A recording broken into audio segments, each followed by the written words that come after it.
Hey, hey. Welcome everybody to Miss Glow's Kitchen, where there's sugar, spice, and everything nice, where we slice, dice, and entice, using everything we can, from peppers to allspice. What's up, my people? Y'all know what time it is? See y'all in the kitchen.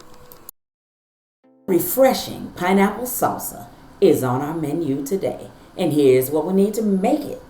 We're going to need fresh pineapple, tomatoes, chopped red onions, chopped cilantro, a jalapeno pepper, olive oil, cumin, a pinch of sea salt, garlic, a pinch of sugar, perhaps some red pepper. For me, yes, it's optional for you. We're going to need some lime juice and some lemons. All right, y'all know what I always say. Ain't nothing to it but to do it. So let's get to it. All right, so we're going to cut the pineapple up first. So I'm going to list the amounts in the description box down below. All right, so I'm going to do the pineapple first, fresh pineapple. I do not recommend canned pineapple here. So I'm telling you that this, you're going to get your better flavor using a fresh pineapple. All right, it's only like $2 or $3, so not so bad. All right, so you're looking at those little dark spots right there. What you want to do here is you want to cut beyond that. You don't want those to be in the salsa. So you be careful when you're cutting that. You're actually cutting that off. So see, once I cut it right there, you can see that they go all the way down. So the skin, the way that it grows on the outside, the peeling of it or whatever, it grows like that. So what you want to do is you want to make sure that is cut off. All right, and once that's cut off, we good to go. So just keep going. If you have a pineapple core, then you can take that now. You can stick that down in there and pull your core right out. But if you don't have a pineapple core, then I'm going to show you how I cut around and take the pineapple away. So I'm going to push that away. You're going to make sure you didn't leave any of that. Yeah, right. You're going to wipe your board off. You're going to make sure you didn't leave any on there. All right, then we're going to get right to it, cutting up this pineapple. So you can see the circle, the middle. So you can see the core. So you want to make sure that you cut on the outside of that core. So you see where my knife is going. On the outside of it, we're going to cut all around the sides of this. Now, I'm going to tell you that the thing about salsa is you want to make your fruit or your vegetables, you want to make them rather small. All right, set that core to the side. And you do want to dice this. I would say chop, but you know, if you chop, you're going to get bigger pieces. So what you do want to do is you want to dice it. So I just chopped it really quickly right there. You want to do that. We're going to take those pieces right there. We're actually going to cut those even smaller. When you do those big pieces, think about it. It's like salsa. So if you take some tortilla chips and you want to pick that up, you're getting rather big pieces. So you want to make sure you cut these a lot smaller. So go to a dice instead of a chop. All right, a small dice, if you will.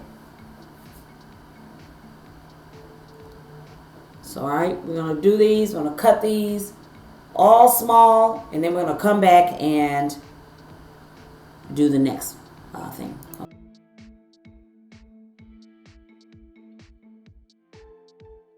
All right, so once you get those pieces of the pineapple in the bowl, what you want to do is you want to cut your tomatoes up, but you want to cut your tomatoes the same size or just as close as you can get them to the size that you cut the pineapple. All right, so we're going to cut these into slices. Then, of course, we're going to get into the dicing part of it. Pretty easy, right? Yep.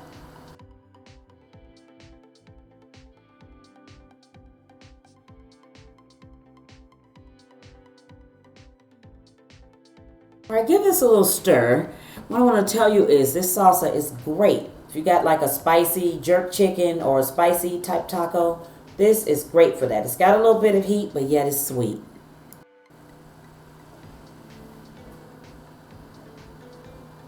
All right, so we're going to move on to the red pepper. Now, this is where I was telling you it's optional. If you don't want to put the red pepper in here, you don't have to. All right, so you can use red. You can use that yellow or that orange one too, not the green one. The green one is going to alter the flavor. Just a little too much. It's going to take the flavor profile in a direction we don't want it to go in. So red will do. Red, yellow, or orange, right? Just going to cut these up. You're going to do the same thing. You can actually do these. These are kind of sweet. So if you want to do these the same size as everything in the bowl already, you can. But if you want to do these a little bit smaller, that's great. Don't do them bigger. I don't recommend that, right? I'll do them bigger. All right, so let's go with that. And we are going to move on from here. All right, so you get the gist of it. All right, red onion next. So you're just gonna need a piece of this. So if you want to peel the entire thing, you can. You're gonna need just like 3/4 of a cup. So you're gonna chop that much, and if you want to make it like a 1/2 cup, you can. So if you're not a red onion lover. Now here, if you want to use a sweet onion, a white onion, but the regular yellow onions that we use, those I don't recommend. The flavor is kind of a little bit strong, so. But if that's all you got and that's what you want to use, you can. You definitely can. But if you're going to substitute this with anything, then my strong recommendation will be the white onion, the sweet onion. All right, so we're going to chop these up too. Maybe a little bit smaller, if we can get it a little bit smaller. I'll do that. All right, if you haven't hit that subscribe button, do so now and hit that bell for notifications. Right?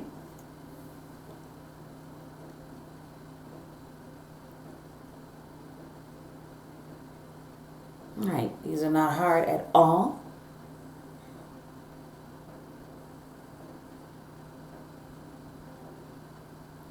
All right, if you got a food processor, you want to use that to chop up, or you got something electric that'll help you out, by all means do that. But you don't want to turn this into a mush, so be careful that if you use that food processor, you don't do it too much where you make these entirely too small. And yeah, it's more like not a chunky salsa, because that's what we're looking for. More of a chunky texture than a liquid like texture like the salsas that you normally get out of a jar from a store. So we're looking for something that we can, I don't know, let's say, we're looking for something that you put it on a taco, you don't lose the veggies on there. So you're biting into your meat, but then, you're getting these vegetables in there, the fruit and the veggies in there too, if you know what I'm saying. So it's not like you're just squirting on a sauce. That's what I'm trying to say. So, hope I explained that kind of like the way I meant for it to come out, but hopefully I got it. Right. Okay. All right, moving forward from these onions. And if that's not enough onions for you, make sure you chop up a few more and put them in there. Feel free to do that. Now, cilantro, careful with cilantro. Cilantro can get sandy sometimes when you buy it. So what you want to do is you want to rinse it off. You want to shake it really well in the sink after you rinse it. So if you got it like a salad spinner or something, trust me, that'll work. But shake it, and then you want to dry it off with some paper towels. I did do that off camera, but I am just telling you, just don't use the cilantro without washing it, because that's the granules of sand is just horrible if you get that in your food. So careful with that. All right, so I cut the top part of the cilantro off. What we're going to do is we're going to chop this now. If you like your cilantro kind of leafy, then you're going to run your knife through about right here. You're going to stop, and you're going to put yours in. But if you want to go all the way like I'm going to do, I'm going to chop mine rather small. Then you're going to keep going with it until you get it to the point where you want it. So it depends. With this cilantro, it's not necessarily for the taste. It's what we're looking for in presentation. So that's why I'm saying if leafy is your choice, presentation wise, because obviously, you know, we eat with our eyes first, but if that's the way you want to do it, I just like mine chopped rather small, so I do it, but kind of like coarse, so I don't want to chop it up too small. I still like to leave some of the pieces kind of, you know, a nice little size there. So you can see right there. Right? I'm going to dump that in the bowl and get out of stir. Now look at that. Look at that salsa already. So this is already coming together. Now mind you, we're getting towards the end of making this because this is rather easy. The only time-consuming part about this is the chopping and just trying to get everything chopped uniformly as far as the size. So that's what that is, but nothing else. All right, and so if you wonder why I stir this after I put everything in there, because I'm looking at it. And if I feel like, personally for me, it's not enough of something, then I'm going to put some more in there. So that's why I stir it every time afterwards, so I can just go ahead while I'm cutting that up and cut some more up. So you do the same thing. That I'm going to give you the basic recipe, but if you want to add more or you want to take away some, that's cool. All right, this is our habanero pepper. Now, I can tell you in the recipe a jalapeno pepper, and the reason why I do, because if you're not really a spice person or you don't really like a spicy salsa, then you're going to skip the habanero part. So that's why that's not down in the recipe. This is something I just prefer to do. But when using a habanero, now you can see I used a couple rings of it. And after that, I'm going to chop this as small as I can chop it. And the reason why, because if you get a piece of this habanero, a bigger piece in your mouth, this burns. So it's a pepper I like. It's not the hottest pepper in the world. You know that already. At some point it was though, but now nope. We're way habanero's way down on the list now as far as heat with peppers. But all right, but it still got a kick to it, so you still want to be careful. Yes, darling, you want to be careful with this one. All right, so as I said, we want to mince this one. So we get this one small as we can. If you want to wear a glove with it, you can. But if you don't wear a glove, then make sure you wash your hands afterwards. So see, I'm just trying to show you that I got a really small mince on this. And it doesn't take a lot. So it looks like, you know, I'm being skimpy here. But I'm telling you that unless you like something really hot, then you're not going to put that entire habanero in there. Now, you get jalapenos. Sometimes, you know, you get jalapenos that are kind of spicy. And then other times you get them and they're kind of on the mild side. So, since I like my stuff a little hot, I'm going to cut mine up and I'm going to keep the ribs and the seeds on the inside of it. But if you're looking for a milder taste with peppers, then you're going to split this in half and you're going to take out the rib, the white part that you see in there. We call that the ribs. You're going to take the ribs out and you're going to take the seeds out. So you're going to take a spoon. You're going to clean all the inside out and then you're just going to leave that green part and chop that up. And that's still going to give you a little bit of heat, but rather on the mild side. So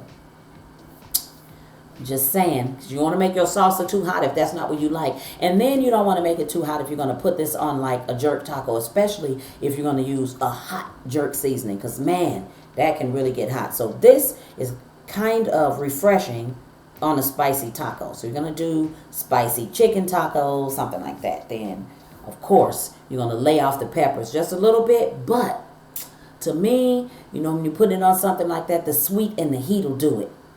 You know what I'm saying? So that, but this salsa, you know, you get the sweetness from the pineapples. Of course, you get a little bit from the tomatoes. But, you know, once you're putting everything in here, it's not as sweet as you might think.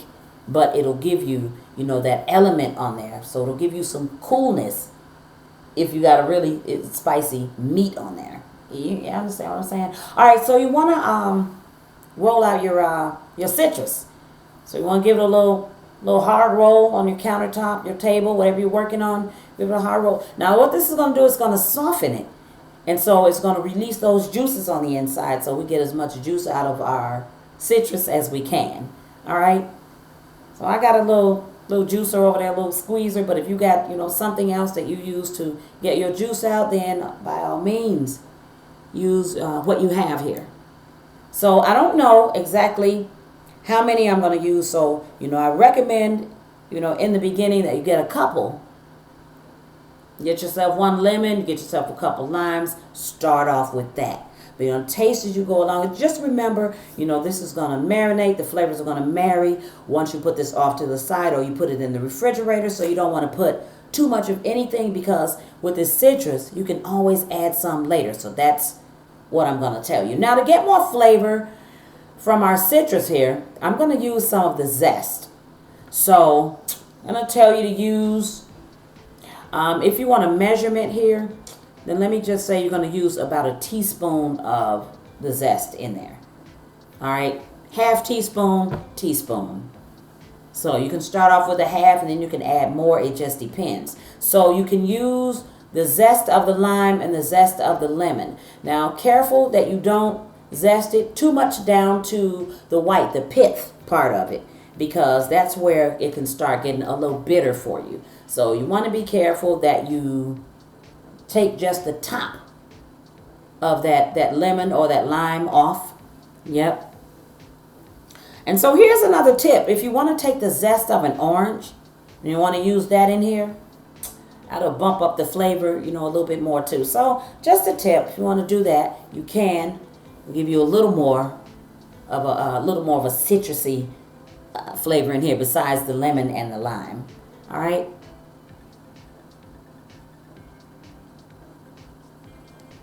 So we're going to zest them and then we're going to cut them in half and we'll juice them after.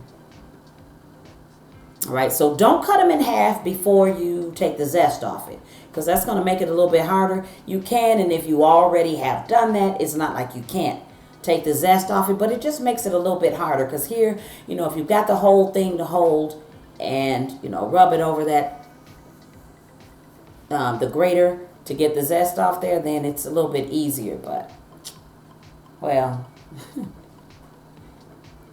it's always a way to do something. All right, yep. I'm going to tap that a little bit and then scrape your bits of zest off there. Scrape all that flavor right on in there. And don't skip this part. Don't, because this gives us a lot more flavor in here, believe it or not.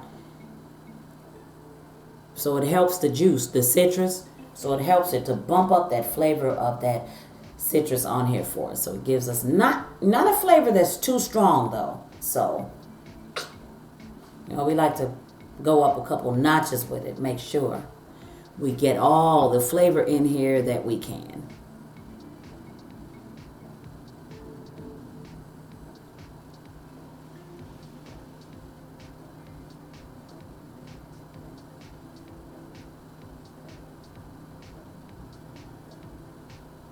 All right. So, all right, we're going to squeeze the lemon, squeeze the limes in. I'm going to squeeze them all in, then we're going to come back. So I'm going to do about 3 of these halves, and I'm going to do a half of a lemon, and then come right back. All right, so we're going to give it a stir here. Now, you'll notice I still got 3 lemons in the bowl right there. I took a lemon out of the fridge because I wanted my salsa to be cold. So I took a cold lemon out of the fridge and used that, but I used the room temperature limes. So just for clarification, now I took some of the zest off the lemon and then squeezed some in there too. But if you want to skip the lemon part of it and only use lime, you can. All right, so just like a tablespoon of olive oil in there, all right? Tablespoon of olive oil in there. That was garlic powder. All right, garlic powder, and this is seasoned salt. So I say put a pinch of sea salt in here. You can use sea salt, but I used that one from Goya, so that's fine. So we're really actually going to put a pinch of sugar in here too. So got no exact measurements for this, but I'm going to tell you use a pinch here, pinch there. What you're going to do is you're going to taste and then you're going to adjust. All right, so put some cumin in there, and that is about a half teaspoon, right? So we're going to get this all stirred up. Now, once we get this stirred up, we're going to taste it. If at this point we don't have the flavor for, something that we're looking for, then you're going to put more. So if you want to put more, garlic powder, you can. You want to put more salt. At this point, if you want to put some black pepper in there, some more cumin if you like. I didn't use black pepper, but that's obviously a tip. I'm just telling you that if you want to put some in there, absolutely you can. And if you got like the bottled lemon or the bottled lime juices, you can use those. But careful, make sure you shake it up, and then just make sure you put couple squirts at a time. You don't want to overdo it. You don't want to have so much liquid in the bowl that this is drowning in it. You see what I'm saying? So, all right, just tasting it right here. And at this point, I'll adjust. So whatever I think I need to add, I will. So another way for me to check the flavor is an actual tortilla chip. So that's what I did. Grabbed a chip, gonna taste it, and then that sometimes will really help you. So you'll know if you want to put something else in here or not. All right, here's a bird's eye view of it from the top. All right, so this is how I plated it. Everybody, I'm telling you, enjoy this salsa. It's so good. Thanks for watching. See y'all next time. For more great recipes, tips, and ideas, check out some of my other videos.